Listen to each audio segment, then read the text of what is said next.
the danger of knowing just enough.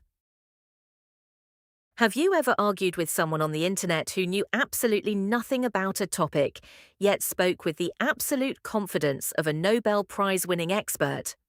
Or maybe you've looked back at your younger self and thought, wow, I really thought I had the world figured out, but I was completely clueless.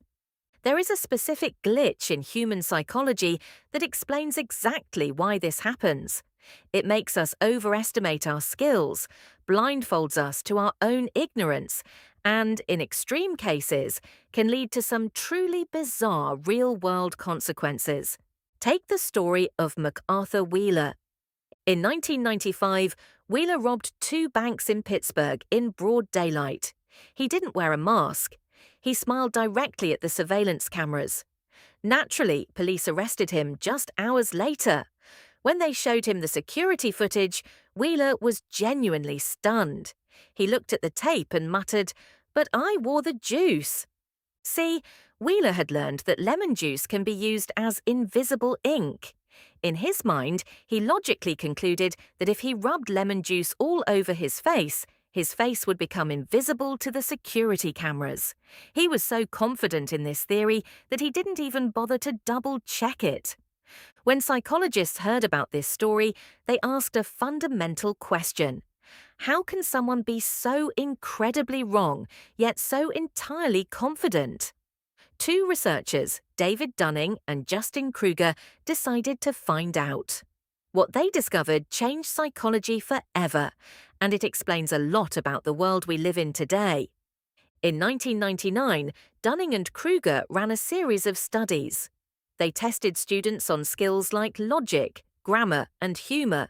Then, they asked the students to guess how well they did compared to everyone else. The results were startlingly consistent. The students who scored in the lowest 25% drastically overestimated their abilities. They believed their scores were up in the top 60%. This gave birth to what we now call the Dunning-Kruger Effect. It's a cognitive bias where people with limited knowledge or competence in a specific area greatly overestimate their own choices and skills. But why does this happen? Is it just pure arrogance? Not quite. Dunning and Kruger realized that the very skills you need to judge whether you are good at something are the exact same skills you need to be good at it in the first place. If you are bad at grammar, you don't know enough rules to realize your grammar is terrible. If you are a terrible driver, you lack the awareness of what safe driving actually looks like, so you assume you're a pro. In short, incompetence breeds confidence because it lacks the self-awareness to realize its own mistakes. Psychologists call the top of this initial curve Mount Stupid. It's that dangerous zone where you learn just a little bit about a topic, and suddenly you feel like an absolute master. Once you know what the Dunning-Kruger effect is, you start seeing it everywhere. Let's look at three classic examples of how this plays out in daily life.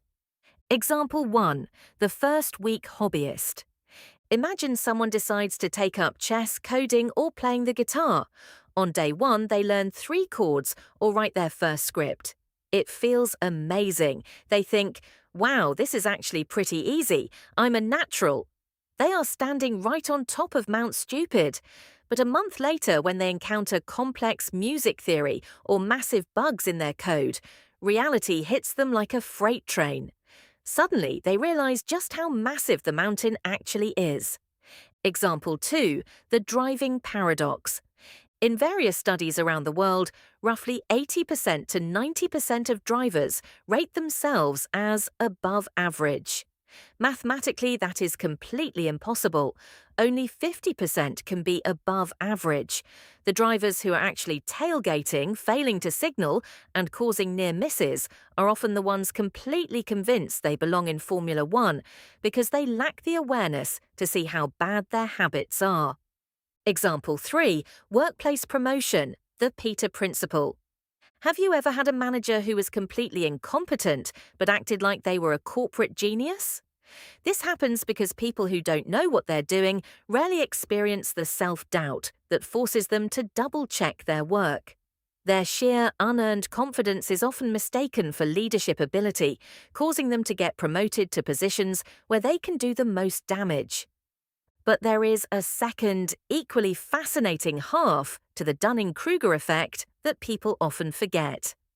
What happens when you actually do become an expert? As you gain real knowledge, something strange happens to your confidence. It plummets. You fall off Mount Stupid and drop straight into the valley of despair. This is the phase where you realize just how deep the ocean of knowledge really is. You look at the real masters in the field and think, I will never know enough. I'm a fraud. This is where impostor syndrome thrives. The more I learn, the more I realize how much I don't know. Eventually, if you stick with it, you enter the slope of enlightenment. Your confidence slowly climbs back up. But it's different this time. It's no longer loud or arrogant. It's quiet, stable confidence built on actual experience. Notice on the graph that even the true experts rarely rate themselves at 100% confidence. Why? Because they know that there is always more to learn, and there's always a chance they could be wrong. So, to summarize the graph, the ignorant don't know what they don't know, high confidence. The intermediate know what they don't know, low confidence. The expert know what they know and respect what they don't know, measured confidence. How to protect yourself. Here is the most uncomfortable truth about the Dunning-Kruger effect. It applies to you, it applies to me, it applies to your smartest friend, and it applies to world leaders. None of us are immune because we all have areas where we are completely ignorant. So how do we prevent ourselves from setting up camp on top of Mount Stupid? First, question your certainty. If you find yourself thinking, this is incredibly simple, why hasn't anyone else thought of this? Stop. Take it as a red flag.